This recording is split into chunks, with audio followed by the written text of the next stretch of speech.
नमस्कार, मेरो नाम ग्याल्बो घले। हाल म अहिले नाम्चे बजारको कुमारपेङमा कार्यरत छु। आज बिहान हामी सानो एउटा चाहिँ माथितिर आएर एउटा सानो कुनै पनि एउटा विषयमा कुरा गरौँ भनेर माथि आइपुगेका छौँ। त्यसको लागि हामी अहिले प्यानोरमा भन्दा माथि हेलिप्याड भन्दा माथि बसिरहेका छौँ। यसको बारेमा अलिकति आजको समय सन्दर्भको बारेमा कुरा गर्नलाई चाहिँ म राष्ट्रिय वाणिज्य ब्याङ्कको नवीन सरलाई चाहिँ के कुरा भन्नलाई आग्रह गर्न चाहन्छौँ। नमस्कार, म नवीन नेउपाने, घर चाहिँ मोरङ, हाल चाहिँ कार्यरत कार्यालय राष्ट्रिय वाणिज्य ब्याङ्क शाखा कार्यालय नाम्ची बजारमा कार्यरत छु। अहिले चाहिँ हामी समुद्र सतहबाट 3860 मिटर, लगभग 60 मिटरको उचाइमा रहेका छौँ। यो क्षेत्र चाहिँ होटल एभरेस्ट भ्यूको छेउछाउको क्षेत्र रहेको छ। यहाँबाट चाहिँ नि 365 डिग्री चाहिँ हिमाली दृश्यहरू देख्न सकिन्छ। यसरी हेर्दाखेरि चाहिँ यताबाट सगरमाथा सिधा पर सगरमाथा देख्न सकिन्छ। त्यसपछि आमादब्लम हिमाल देख्न सकिन्छ। त्यसपछि थामसेरको हिमाल देख्न सकिन्छ। त्यसपछि यतापट्टि कुसुम हिमाल देख्न सकिन्छ। अनि बिचमा यो ग्याप छ, यो ग्यापको भाग चाहिँ लुक्ला अथवा यहाँबाट थामडाँडाको क्षेत्रसम्म देख्न सकिन्छ भने यहाँभन्दा माथि चाहिँ हाम्रो कोङ्दे हिमाल छ।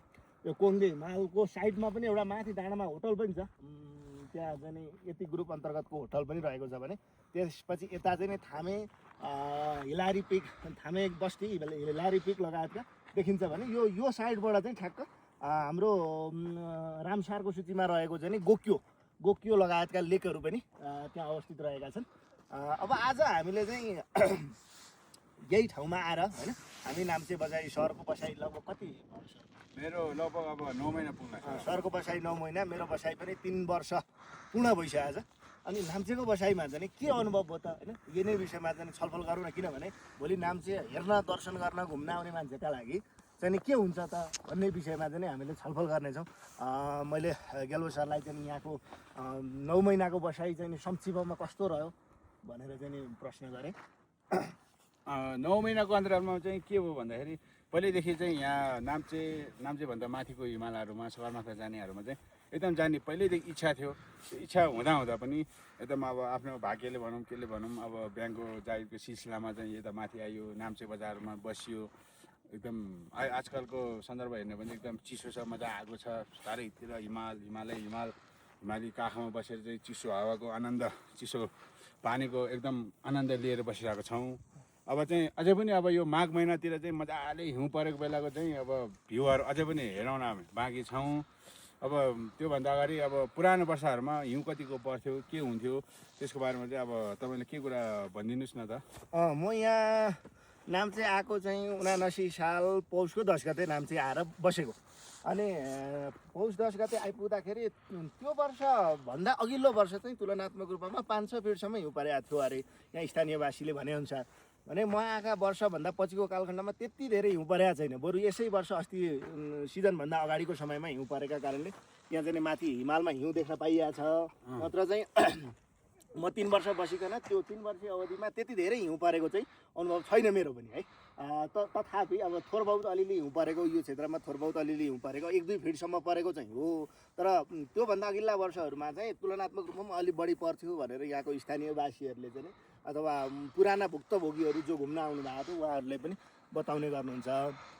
अब म आफै पनि चाहिँ नि मोरङ जिल्ला तराईको जिल्ला भएका कारणले गर्दाखेरि सुरुका दिनहरूमा यहाँको बसाइ चाहिँ नि सकिँदैन कि होइन गाह्रो हुन्छ कि भन्ने अनुभूति भएको थियो। तर पछि बस्दै जाँदा यहाँको समाज, यहाँको संस्कृति, यहाँको समाजले कर्मचारीलाई गर्ने व्यवहार होइन, आदर सत्कारका विविध आयामहरूले गर्दाखेरि चाहिँ नि बडो खुसी लाग्यो। म बस्दै गएँ अनि अब 3 वर्ष व्यतीत भइसकेको छ यहाँ बसाइ।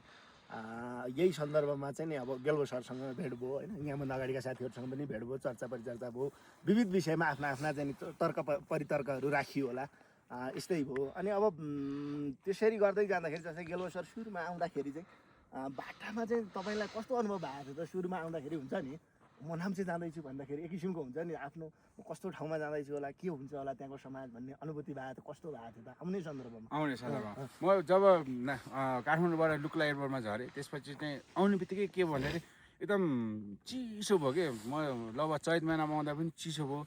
त्यसपछि त्यहाँ एकछिन चाहिँ अब सामान निकाल्यो अनि यता नाम्चे जानु पऱ्यो भनेर चाहिँ नि हिँडेको। अनि बाटोमा अब जोक्पेहरू खच्चरहरूले सामानहरू बोकेको हिँडेको, टुरिस्टहरू लाइन लाएर हिँडेको, अब नेपालभन्दा बाहिरको मान्छेहरू धेरै हिँडेको हुँदाखेरि ओहो कति रमाइलो होला जस्तो भइरहेको थियो। बिचमा आउने क्रममा फेरि एउटा चाहिँ कोरियन दुईजना चाहिँ बुढाबुढीहरू पनि भेट भयो। भेट हुने क्रममा चाहिँ उहाँहरू पनि यस्तो उस्तो घुम्नुपर्छ यताउति भन्दै हुँदै झन् मलाई झन् एक्साइटेड भयो। बाटोमा आउँदै गएर पुलहरू क्रस गर्दै आयो। त्यसपछि तल दुईवटा पुलमा बन्जी जम्प पनि थियो। बन्जी जम्प पहिला रहेछ, पछि अलिकति त्यो म आउने बेलामा चाहिँ चाल्यो थिएन। त्यसपछि उकालो लागेपछि ठाडो उकालासी नाम्चे बजारको मुखैमा रहेको त्यो ढुङ्गाको त्यो छेउबाट हेर्दाखेरि नाम्चे बजार वा ओहो स्वर्ग भनेर त एउटा यहाँ पो रहेछ त, स्वर्गको टुक्रा भनेर मान्छेले सुनेको थियो। आफैले प्रख्यात रूपमा देख्दाखेरि चाहिँ ओहो यहाँ चाहिँ अब बसेर चाहिँ लम्बे लाग्दो छ, एकदम रमाइलो होला जस्तो छ भन्ने कुरा पनि भयो। त्यसपछि अब ब्याङ्कको साथीहरू चिन्यो, हाम्रो नवीन सरसँग चाहिँ चिनियो।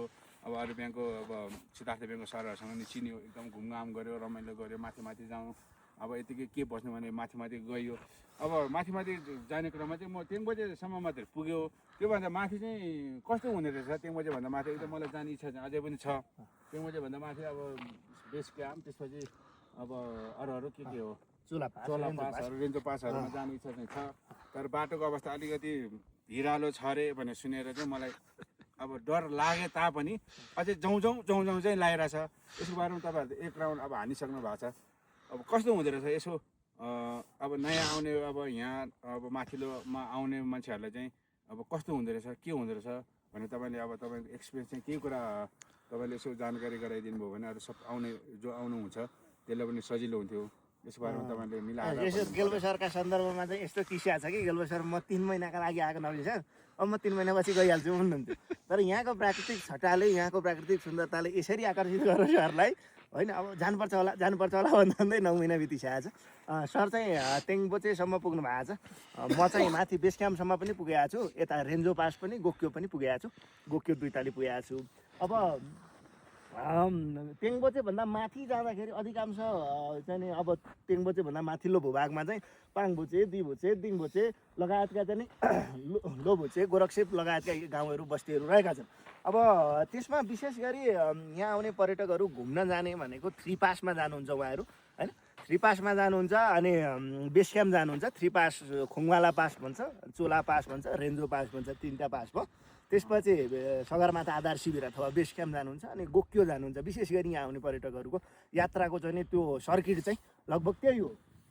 अब तेङबोचे भन्दा माथिल्लो भूभाग चाहिँ अलिकति तुलनात्मक रूपमा हिँड्दाखेरि पनि बाटो अलिक अप्ठ्यारो नै छ जाँदाखेरि। तर हामी बेस क्याम्पसम्म अथवा बेस क्याम्पसम्म पुग्दा सगरमाथा भन्दा पनि यो सिधा देखिएको लुप्से हिमाल, नुप्से हिमालको चाहिँ नि सेरोफेरो हुँदै त्यसको बेस क्याम्प हुँदै माथिसम्म पुगिन्छ। सगरमाथा आधार शिविरसम्म पुगिन्छ। अब यहीँबाट हेर्दा पनि सगरमाथा चाहिँ सानो देखिन्छ, अरू हिमालहरू अग्ला देखिन्छन् उच्च, जस्तै यहीँ आमादबलम लेडिज पिक भनिने जुन आमादबलम छ ऊ चाहिँ अग्लो देखिन्छ सगरमाथाबाट भन्दा पनि होइन। यहाँ पुमरी हिमाल भयो। अब माथि दिङबोचे भन्दा माथिल्लो भूभाग चाहिँ तुलनात्मक रूपमा अलिक अप्ठ्यारै छ, जान्नका लागि अलिक अप्ठ्यारो छ। पहिरो गइराख्ने होइन, बाटो बिग्रिराख्ने, स्थिर खालको बाटो नहुने गरेको छ भने। अब हामीले अर्को रुट भनेको यहाँ केन्जुमाबाट चाहिँ हामी गोक्यो पनि जान सकिन्छ। अर्को रुट गोक्यो पनि जान सकिन्छ, केन्जुमाबाट गोक्यो पनि जान सकिन्छ अर्को रुटमा चाहिँ। अनि गोक्योबाट हामीले रेन्जोला पास गऱ्यौँ भने थामे आइपुगिन्छ होइन। त्यस्तै गरी लोबुचेबाट चाहिँ नि चोला पास गरियो भने गोक्यो पुगिन्छ। त्यो चाहिँ सर्किटै भयो। यहाँबाट बेस क्याम्प जाने, लोबुचे आउने, चोला पास गरेर गोक्यो जाने, गोक्योबाट रेन्जोला पास गरेर थामे आउने अनि नाम्ची आउने गर्दछन् यहाँको अधिकांश पर्यटकहरू। अब लामो समयका लागि चाहिँ उहाँहरू घुम्न आउनुहुन्छ।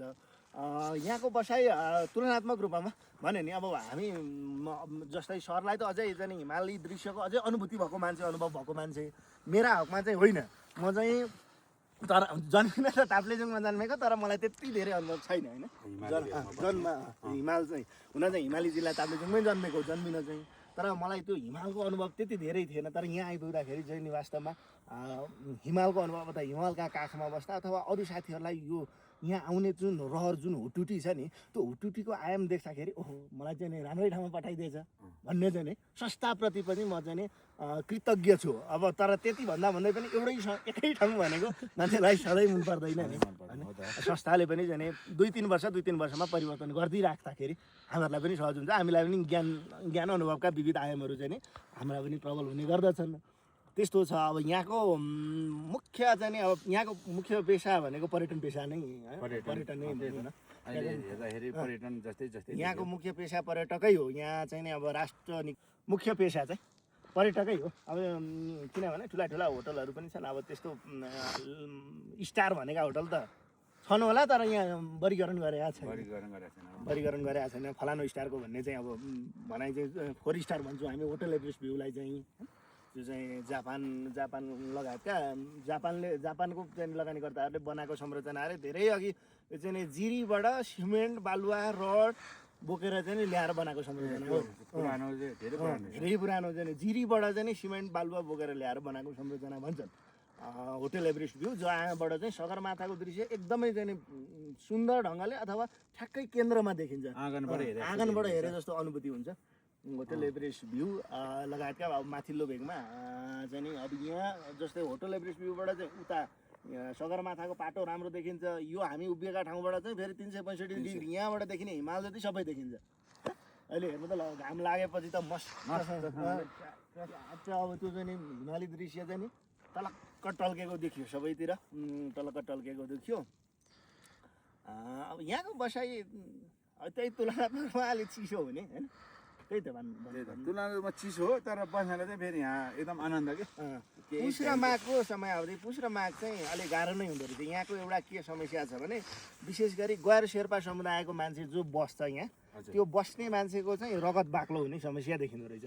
हेमोग्लोबिनको मात्रा बढ्ने। हामी जस्तै गैर शेर्पा भनेपछि यहाँ चाहिँ यो खुम्बु क्षेत्रमा नजन्मिकन तलतिर जन्मेको तामाङ अथवा हामी सेता मगुरालीमा शेर्पा बाहेक अरू समुदाय भयो होइन। त्यसपछि चाहिँ ब्राह्मण क्षेत्री समुदाय, यो समुदायलाई चाहिँ यहाँ आएर बस्यो भने चाहिँ 1-2 वर्ष बसेपछि चाहिँ रगत बाक्लो हुने अथवा हेमोग्लोबिनको मात्रा बढ्ने त्यो समस्या चाहिँ धेरै मान्छेमा यहाँ देखिएको छ होइन। त्यो समस्याका कारणले गर्दा विभिन्न दुर्घटना भएको पनि हामीहरूले सुनेका छौँ। त्यही भएर हामी अब यो चिसो ठाउँमा बसे तापनि अब यो रगतहरू बढ्ने यताउति समस्या भएको कारणले गर्दा अब हामी चाहिँ अलिक बिहान चाहिँ हिँड्नुपर्ने, मैले यहाँ देखेको समस्या चाहिँ जाडो भयो गोठामै सुतेर बस्नुभन्दा बरु अलि समय परिकुल अब मिलाएर अलिक घाम लाग्यो बेलामा भयो भने हिँडेर रगतहरू चाहिँ अलिकति पातलो बनाउने अथवा अलिअलि भयो भने एक्सर्साइजहरू गरेर यहाँ बस्यो भने चाहिँ अलिकति स्वास्थ्यलाई नि राम्रो, आफूलाई नि राम्रो, सबै यहाँ त अब स्थिर रूपमा बसिराख्यो भने त त्यो रगत बाक्लो हुने समस्या यहाँको मुख्य समस्या त्यही हो। अधिक चिसो भएका कारणले गर्दा हेमोग्लोबिन अब त्यो त्यसको प्राविधिक कुरा के छ होइन, चिकित्सकीय कुरा चाहिँ के छ, तर विशेष गरी गैर शेर्पा समुदायका मान्छेहरूलाई चाहिँ यहाँ बस्दाखेरि 2-4 वर्ष बसेपछि रगत बाक्लो हुने, रगत झिकेर फाल्नुपर्ने समस्या देखिन्छ। तर त्यसमा पनि के देखिन्छ भने जो चाहिँ नि शारीरिक रूपले अलिअलि सक्रिय छ होइन, व्यायाम लगायतका शारीरिक अभ्यासहरू गर्छ भने उहाँहरूमा चाहिँ त्यस्तो रगत बाक्लो हुने त्यो चाहिँ नि मात्रा चाहिँ तुलनात्मक कम देखिया। निकालेर फाल्नु नपर्ने रगत बाक्लै भए पनि निकालेर फाल्नुपर्ने अवस्था चाहिँ नहुने हुँदो रहेछ। अनि बाक्लो त सबैको हुँदो नै रहेछ, किनभने अब तराईतिर बसेको मान्छे तराईतिर 12, 13, 14 हुन्छ भन्दो रहेछ त्यसको एउटा स्केलमा। अब यहाँ आइपुग्दाखेरि चाहिँ नि 15, 20, 15, 16, 17, 18 त जसको पनि हुँदो रहेछ। र 20को स्केल भन्दा माथि पुगेपछि चाहिँ त्यसलाई चाहिँ अलिकति खतराको सङ्केत मानेर झिकेर फाल्ने चलन रहेछ। यहाँको मुख्य समस्या त्यही हो। अनि अब अर्को भनेको यहाँको समस्या अब जान आउन अब अहिले अलि सुगम छ भनौँ न। अहिले चाहिँ नि हामीले चाहिँ नि सुर्केसम्म यातायातको साधनमा जोडिएका छौँ। अब लुक्लासम्म चाहिँ फ्लाइट आउँछ, सुर्केबाट चाहिँ अब बिस्तारो हिँड्दा झन्डै 2 दिनको यात्रामा नाम्ची आइपुगिन्छ। 2 दिनको यात्रामा चाहिँ बिस्तारो हिँड्दा नाम्ची आइपुगिन्छ। सुर्केसम्म यातायात अब यो सुर्केसम्म यातायात जोडिएको पनि धेरै भएको छैन, किनभने म आउँदाखेरि पनि सुर्केभन्दा पनि उतै झन्डै 3 घन्टाको बाटो उतैसम्म चाहिँ यातायातको सुविधा थियो। अहिले चाहिँ बिस्तारै चाहिँ यातायात विस्तार हुँदै गएको छ र त्यो संरचना चाहिँ अब चौरी खर्कासम्म चाहिँ यातायातको सुविधा आउने कुरा छ यो लगायत अर्को वर्षमा। र चौरी खर्कासम्म आइपुग्यो यातायातको सुविधा आयो भने पर्यटकलाई विकल्प पनि भयो, किनभने यहाँ धेरै मान्छे आउन चाहन्छ, रुचाउँछ। तर यहाँको समस्या के हो भने यहाँ चाहिँ हवाई टिकट पाउन एकदमै कठिन छ होइन, किनभने मौसमका आधारमा हवाईजहाज चल्ने भएका कारणले टिकट पाउन कठिनै छ। सर हजुर आउँदाखेरि पनि सुरुमा टिकट पाउनका लागि मलाई पनि यस्तो भयो। अब टिकट पाउनले एकदम गाह्रो। यहाँ भनेको चाहिँ यो एयरपोर्टमा चाहिँ के हुँदो रहेछ भने नेपालीले भन्दा पनि अब टुरिस्टहरू धेरै आउने ठाउँ भएको भएर त्यो बेलामा चाहिँ हाई प्रायोरिटी भनेको टुरिस्ट विदेशी पर्यटकलाई पनि दिने रहेछ। त्यसमा अब मिलाएर अब कतै अब गाइडहरू अथवा ट्राभल एजेन्सी थ्रु काट्यो भने चाहिँ अलिअलि जोस् 1-2 नेपालीले चाहिँ पाउँदो रहेछ। त्यो पाउँदा पनि जोस् एकदम कठिन कठिन ढङ्गले मेहनत गर्नु मेहनत गरेर आइयो। तर यो समस्या एउटा के देख्यो भन्दाखेरि धेरैजना आउन चाहे तापनि यो मेन कुरा चाहिँ हामीले कहाँ रोक्थ्यो त भन्दाखेरि चाहिँ एयरपोर्टमै रोक्थ्यो कि अब जाने इच्छा भयो ल झोला बोकेर यसो जाउँ भनेको एयरपोर्ट पुग्यो टिकट पाउँदैन फर्केर जाँदाखेरि त्यो मान्छे कहाँ जानुभयो। यहाँ अब एभरेस्टमा आउने मान्छे चाहिँ उतातिर पोखरा साइडतिर अब चाहिँ मनाङमुस्ताङ पश्चिमी भेग जाने भयो उता जाने भयो। त्यही भएर यो चाहिँ वैकल्पिक बाटो चाहिँ अहिले राम्रो बनाएर अब यो गाडीहरूको व्यवस्था राम्रोसँग गरेर चाहिँ यहाँ अझै पनि टुरिस्टहरू आउने चाहिँ देखिन्छ। अब योलाई अब माथि केन्द्रबाटै अथवा सरकारबाटै अब नियम बनाएर के हुन्छ अब नेपालीलाई पनि आउने वातावरण अलिक राम्रो बनाइदियो भने चाहिँ यहाँ अझै टुरिस्टको चाहिँ आउने क्रम चाहिँ अलिक बढ्ला जस्तो देखिन्छ। अब यसको बारेमा तपाईँ त धेरै बस्नुभएको अब टुरिस्टहरू यहाँ भित्र आउनलाई चाहिँ अब यहाँको अब हिमालहरू दृश्यहरू मजाले हेरोस् भन्नलाई चाहिँ अब नयाँ आउने मान्छेहरूलाई चाहिँ अब कुन रुटबाट आउँदा सजिलो कहाँबाट आउँदा सजिलो अब कुन सिजनमा आउँदा सजिलो हुन्छ होला त्यसको बारेमा अलिअलि यसो यहाँ चाहिँ अब दुईवटा रुट भयो एउटा सडक खण्ड भयो एउटा हवाई मार्ग भयो सडक मार्ग र हवाई मार्ग भयो। सडक मार्ग चाहिँ सुर्खेतसम्म आछ। अब सल्लेरी चाहिँ सोलुखुम्बुको जिल्ला सदरमुकाम भएकाले सल्लेरीसम्मको सडक खण्ड चाहिँ कालोपत्री सडक खण्ड छ। सल्लेरीबाट यहाँ सुर्खेतसम्म आउन चाहिँ बाटो चाहिँ डिस्टेन्स चाहिँ धेरै होइन लगभग मेरो अनुमानमा 82-83 किलोमिटर मात्रै बाटो हो सल्लेरीबाट सुर्खे। तर सल्लेरीबाट सुर्खे आउनको लागि झन्डै 1 दिन लाग्छ 8-9 घन्टा लाग्छ 8-9 घन्टा लाग्छ।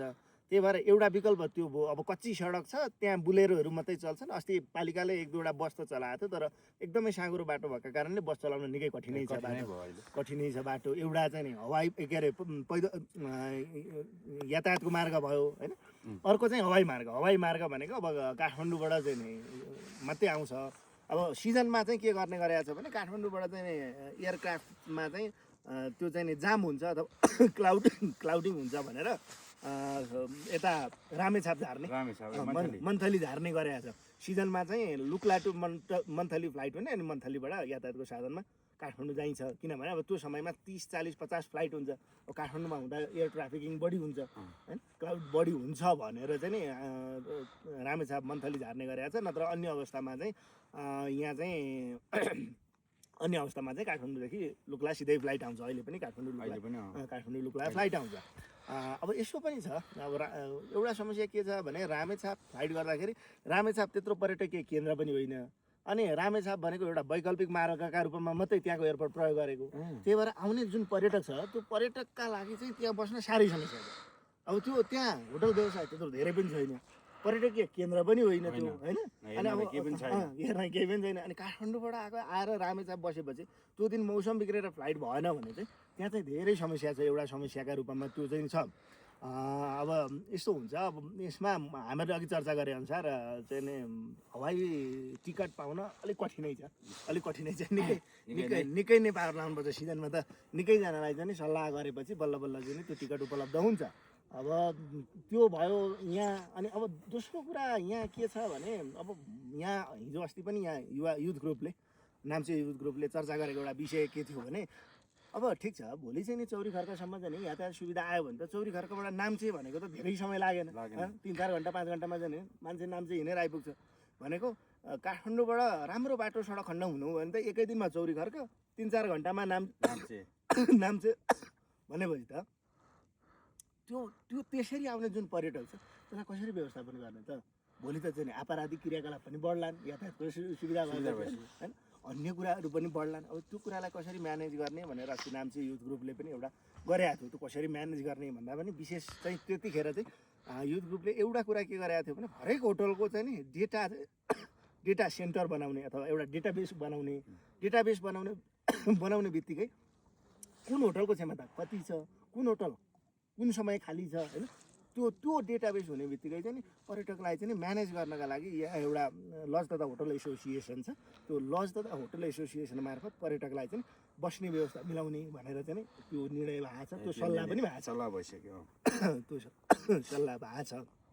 अब यहाँ त्यो सल्लाह भए अनुसार चाहिँ अब कति पूर्वाधार किनभने यहाँको पूर्वाधार भनेको अहिलेसम्म हवाई मार्गबाट आउनेका लागि मात्रै छ। हाम्रो नाम्चेको क्षमता भनेको 1200-1300-1400 मान्छेका लागि मात्रै हो।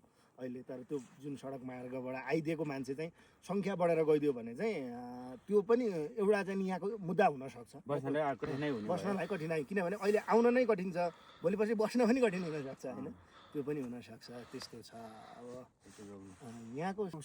अब अन्तमा हामी के भन्न चाहन्छौँ भने अब अर्को भिडियोमा चाहिँ हामी के ल्याउँदैछौँ भनेपछि अब यहाँ के अब धेरै टुरिस्ट आएपछि चाहिँ यहाँको अब टुरिस्टको चाहिँ बस्ने व्यवस्था, खाने व्यवस्था, सुत्ने व्यवस्था कसरी के मिलाउँदैछ, कसरी हुँदैछ अब यो अर्को नेक्स्ट सिजनमा। अब नेक्स्ट सिजनमा त नेपाली पनि धेरै आउने हो, त्यो सिजनमा चाहिँ के कस्तो व्यवस्था भएको छ भनेर चाहिँ हामी तपाईँहरूलाई अर्को भिडियोमा चाहिँ यो सबैसँग सोधेर समन्वय गरेर देखाउनेछौँ भन्दै आजको मुख्य कुराहरूलाई समापन गरिदिनलाई नवीन सरलाई म भन्न चाहेँ। हामी चाहिँ अब बिहानै यो चाहिँ नि एउटा एक किसिमको, किनभने हामी यहाँ बसेका भुक्तभोगीहरूले पनि यहाँको सूचना चाहिँ नि अरू दर्शकहरूलाई, श्रोताहरूलाई पुर्याउन भने दर्शक श्रोतालाई यहाँ आउने रहर जाग्दैन नि होइन। यहाँको मजा, यहाँ चाहिँ यहाँको सुन्दरता, यहाँको प्राकृतिक छटा, यहाँको बसाइको अनुभव, यस्ता विविध आयामहरूका बारेमा चाहिँ ठ्याक्कसँगले हामीहरूले चाहिँ त्यो कुरा सञ्चार गर्ने हो भने त भोलि हेर्ने दर्शकले, सुन्ने श्रोताले चाहिँ यहाँ आउनुपर्ने रहेछ है। एउटा चाहिँ प्राकृतिकको सुन्दरताले भरिएको एउटा चाहिँ नगरी रहेछ है।